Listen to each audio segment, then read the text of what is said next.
সাপুরিয়া, আমার ভাই কি বাঁচবেনি? যে সাপ কামড় দিছে বিষাক্ত সাপ।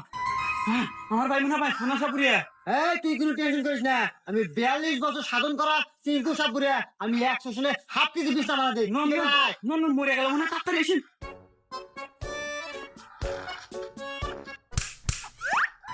ইস বাপু, তুমি যদি আমাকে 2টা মিনিট আগে আনতে, তাই আমার এই বিষ আমার আয়ত্তে থাকে, আমি বিষ নামাতে পারি, কিন্তু এই বিষ আমার আয়ত্তে আর নাই। এই বিষ চলে গেছে পদ্মা দেবীর আয়ত্তে, আর সাথে মারাও গেছে।